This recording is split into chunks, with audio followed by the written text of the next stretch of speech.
Hello दोस्तों, स्वागत है आपका अपने YouTube चैनल क्वेश्चन बैंक पर। दोस्तों, आपको इस चैनल पर जनरल नॉलेज, कंप्यूटर, सामान्य विज्ञान, स्टैटिक, जीके इनके महत्वपूर्ण क्वेश्चन टॉपिक वाइज मिलेंगे। अगर आप किसी भी एग्जाम की प्रिपरेशन कर रहे हैं तो यह वीडियो आपके लिए बहुत हेल्पफुल होने वाला है। दोस्तों, पिछले वीडियो में हमने चर्चा कर ली थी रक्त के बारे में हमने चर्चा कर ली थी, पीएच वैल्यूज़ के बारे में, धातु अधातुओं के बारे में और अम्ल और क्षारों के बारे में हमने पिछले वीडियो में चर्चा कर ली थी। अगर आप चाहो तो वो वीडियो प्लेलिस्ट में जाकर देख सकते हैं। आज के वीडियो में हम चर्चा करेंगे सर्कुलेटरी सिस्टम और ब्लड यानी रक्त और परिसंचरण तंत्र के बारे में हम चर्चा करेंगे। इसके ऊपर हमने ऑलरेडी 2 वीडियो बना दिए हैं, वो भी आप प्लेलिस्ट में जाके देख सकते हैं। और फ्रेंड्स, आपको बता दें कि सारे क्वेश्चन हैं वो इम्पोर्टेंट और सिलेक्टेड हैं। तो चलिए शुरू करते हैं हम अपने फर्स्ट क्वेश्चन से। फर्स्ट क्वेश्चन है हमारा, संपूर्ण WBC में लिम्फोसाइट की मात्रा कितनी होती है? तो इसका सही आंसर हो जाएगा ऑप्शन नंबर बी, 25 से 25% होती है। अगला क्वेश्चन है, लिम्फोसाइट कितने प्रकार की होती है? तो लिम्फोसाइट होती है 2 प्रकार की। Option number 2, option number B correct answer. Lymphocyte होती है 2 प्रकार की, वो होती है टी लिम्फोसाइट और एक होती है बी लिम्फोसाइट। अगला क्वेश्चन है, और आपको दोस्तों बता दें कि लिम्फोसाइट है वो कैंसर कोशिका की वृद्धि को रोकती है। जो हमारे शरीर में कैंसर कोशिकाएं बनती रहती हैं उनकी वृद्धि को, उनको कंट्रोल करना लिम्फोसाइट का काम होता है।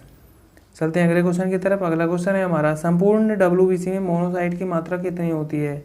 तो मोनोसाइट की मात्रा होती है 2 से 10%। Option number B correct answer. और मोनोसाइट है वो एंटीजनों का पाचन करती है। अगला क्वेश्चन है, WBC के उत्पादन की प्रक्रिया कहलाती है, इसका सही आंसर हो जाएगा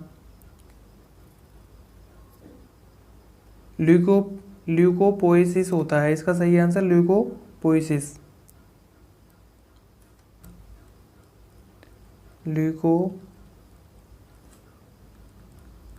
इसका सही आंसर हो जाएगा, क्योंकि ये ऑप्शन में दिया ही नहीं है, गलत हो गया है, सॉरी।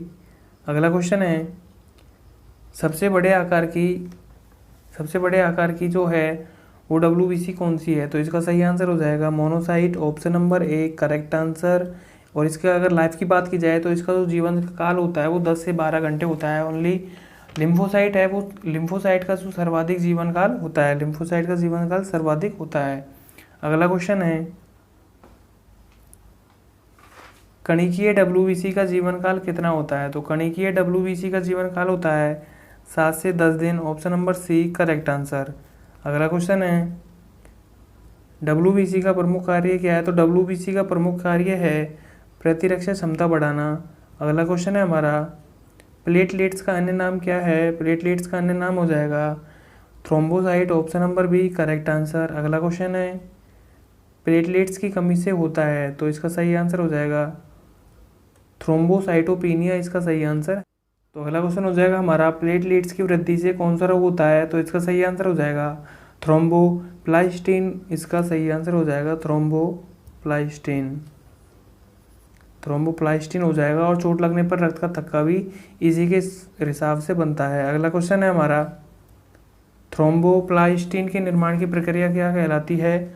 तो इसका सही आंसर हो जाएगा थ्रोम्बोपोएसिस। इसकी जो प्रक्रिया है, निर्माण प्रक्रिया, वो हो जाएगी थ्रोम्बोपोएसिस, इसकी प्रक्रिया है। अगला क्वेश्चन है हमारा, कौन सी धमनी शुद्ध रक्त का परिवहन नहीं करती है? तो पल्मोनरी धमनी है वो शुद्ध रक्त का परिवहन नहीं करती है। वैसे सारी धमनियां हैं वो शुद्ध रक्त का परिवहन करती हैं। शुद्ध रक्त को जो हार्ट है उससे पूरी बॉडी में फैलाने का काम धमनियों का होता है, लेकिन ये पल्मोनरी धमनी है, यह शुद्ध रक्त को परिवहन नहीं करते हुए अशुद्ध रक्त का परिवहन करती है, और यह एक अपवाद है। तो ये क्वेश्चन भी बन सकता है। अगला क्वेश्चन है हमारा, धमनी व सिराओं को जोड़ने वाली पतली नलिकाएं कहलाती हैं। तो रक्त कोशिकाएं कहलाती हैं, या फिर केशिकाएं, रक्त केशिकाएं कहलाती हैं। अगला क्वेश्चन है हमारा,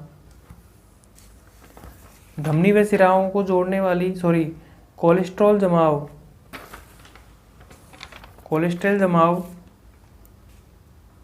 होता है, तो यह होता है रक्त नलिकाओं से। रक्त नलिकाओं में कोलेस्ट्रॉल जमाव होता है, और हृदय नलिकाओं में जम जाए तो हार्ट अटैक या फिर एंजाइना हो जाने की संभावना बढ़ जाती है। तो अगला क्वेश्चन है, रक्त का थक्का जमना कौन सा सिद्धांत कहलाता है?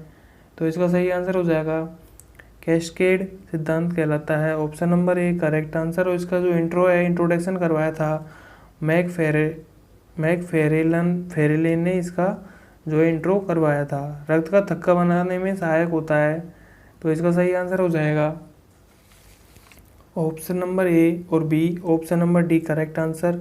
फाइब्रिन और रक्त कणिकाएं दोनों मिलकर रक्त का थक्का बनाने में सहायक होती हैं। किस विटामिन की कमी से रक्त का थक्का नहीं बनता? तो विटामिन के की कमी से रक्त का थक्का नहीं बनता। अगला क्वेश्चन हो जाएगा हमारा, रक्त का लाल रंग किस धातु की वजह से होता है? तो रक्त का लाल रंग होता है, वो होता है फेरम। ऑप्शन नंबर ई करेक्ट आंसर। फेरम की वजह से लाल रंग होता है। हीमोग्लोबिन में कौन सा प्रोटीन पाया जाता है? तो हीमोग्लोबिन में ग्लोबिन प्रोटीन पाया जाता है। Option number C correct answer. Casein protein माँ के दूध में पाया जाता है। अगला क्वेश्चन है, निम्न में से कौन सा प्रोटीन रक्त का थक्का बनाने में सहायक है? तो इसका सही आंसर हो जाएगा ऑप्शन नंबर ए और बी। प्रोथोमीबिन और फाइब्रोनोजन दोनों की दोनों रक्त का थक्का बनाने में सहायक होती हैं। प्रोथोम्बिन और फाइब्रोनोजन। अगला क्वेश्चन है, प्लाज्मा में सर्वाधिक मात्रा में पाई जाने वाली प्रोटीन है? तो इसका सही आंसर हो जाएगा एल्बुमिन। इसका सही आंसर ऑप्शन नंबर बी। कौन सा तत्व रक्त का थक्का बनाने में सहायक होता है? तो इसका सही आंसर हो जाएगा calcium. Option number A correct answer.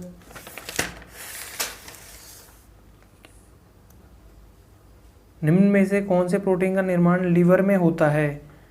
तो इसका सही आंसर हो जाएगा हिपेरिन, प्रोथोम्बिन और फाइब्रोनोजन। तीनों के तीनों का निर्माण यकृत यानी लीवर में होता है, तो इसका सही आंसर हो जाएगा option number D correct answer. अगला क्वेश्चन हो जाएगा हमारा, सबसे बड़ी आरबीसी किस जीव की होती है? तो इसका सही आंसर हो जाएगा मेंढक। Option number A correct answer. धमनी और सिराओं व परिसंचरण तंत्र का अध्ययन करना कहलाता है, तो हीमेटोलॉजी इसका सही आंसर नहीं। हीमेटोलॉजी तो ब्लड होता है उसका अध्ययन कहलाता है, तो इसका सही आंसर हो जाएगा angiology. Option number B correct answer. और एंजियोलॉजी के जनक हैं वो कहलाते हैं विलियम हार्वे, और विलियम हार्वे ने ही रक्त दाब सबसे पहले घोड़ों में नापा था। अगला क्वेश्चन है हमारा, रक्त का अध्ययन कहलाता है, तो haematology. Option number C correct answer. तो बस आज के लिए बस इतना ही। उम्मीद है आपको वीडियो पसंद आई होगी। अगला